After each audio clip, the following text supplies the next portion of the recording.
Hey, welcome to my channel. Today I want to show you what my triple monitor, or more accurately quintuple, which is 5 monitor setup, look like in Microsoft Flight Simulator 2024. Well, technically this is a 10 monitor setup, but only if you count all the other monitors I've got plugged in being used as flight instruments, map, and other tools for the sim. On the window display setting, monitor number 1, 2, and 3 are my TVs. These are 50-inch 4K 60Hz screens, and monitor 5 and 7 are vertically placed 32-inch HD TVs. Okay, so I'm just getting ready to take off here in this PA28181 Archer. This is the Coronado version with a Garmin 430 GPS. This will be similar to something I'll be flying in real life out of Red Hill Aerodrome, which is where we are now. I set up my sim mostly to help me practice procedures and keep me somewhat familiar to the 161 Warrior I'll be flying in real life. As a fairly new pilot with only 100 hours on my PPL, not flying too often, the sim can be really helpful training tool if you've got the right setup. I flew this circuit earlier and it is being replayed using an external tool called SkyDolly.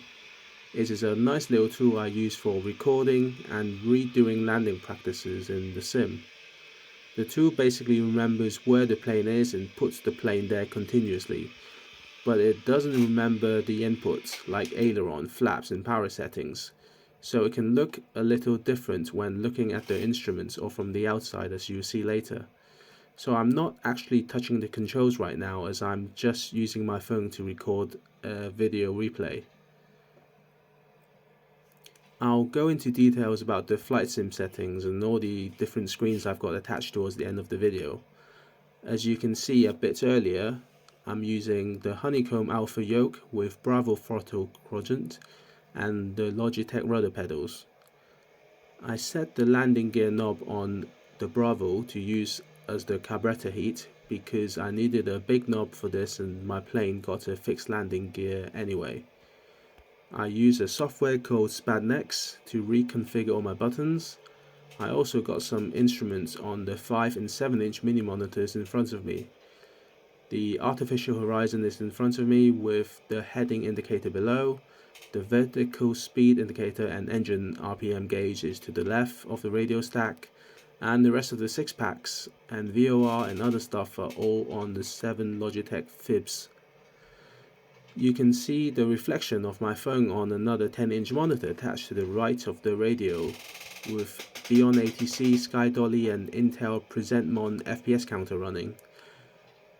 I got some of the radio stacks set up for transponder and VOR DME as well. You can see I'm only getting around 25 FPS over this custom airport.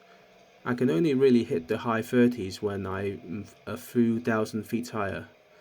But 20 FPS is actually quite playable and feels okay. For flight training purposes anyway, it is actually good enough. I'm flying a right hand circuit pattern and this setup allows me to actually turn my head to the right and see the runway, which is what I'll do in real life VFR flying. Being able to fully look to the left and right is especially useful doing VFR circuits and power off forced landing practice in the sim. I always feel a bit more confident doing a few of those in the sim a day or two before I go flying a real plane, just so I know in my head I can still land a plane with or without an engine in VFR.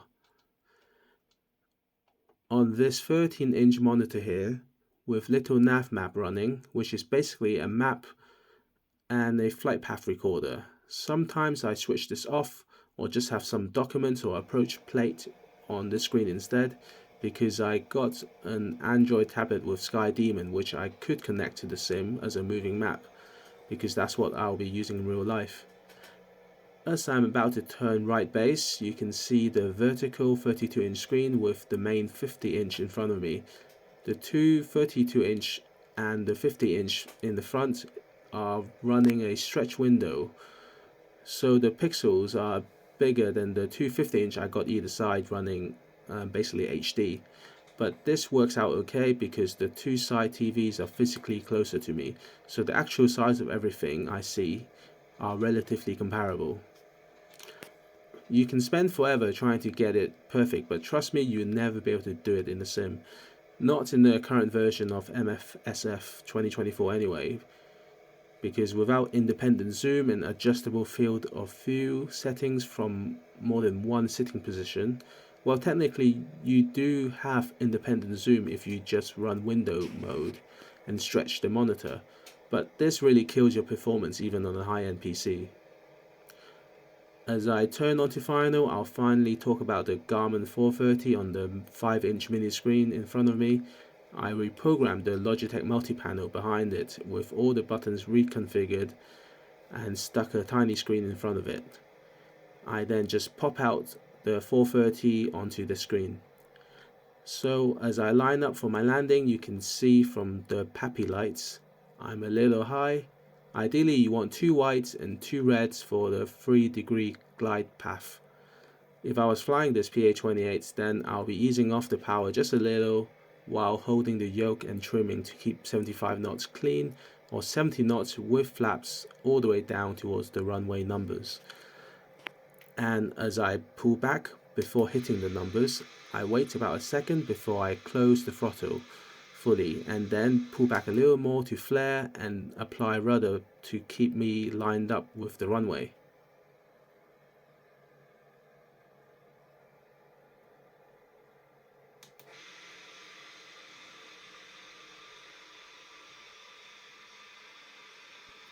Not the best landing, a bit to the left and landed a bit long because I was coming in a little bit too fast, so the plane floated further down the runway because it had too much energy left as I flare. But if the runway is long enough, it's probably better to do that than to come in a bit too slow.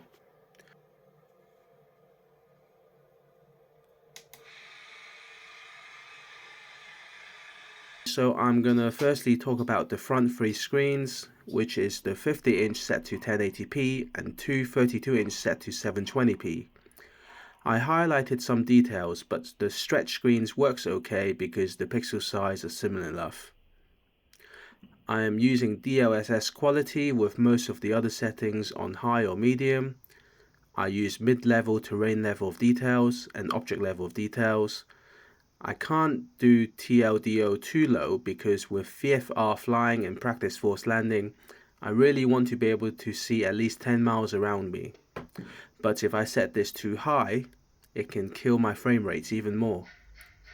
Most of the other settings don't really affect FPS with my GPU, but I don't see them looking that much better going higher, so I just kind of set them around medium to high.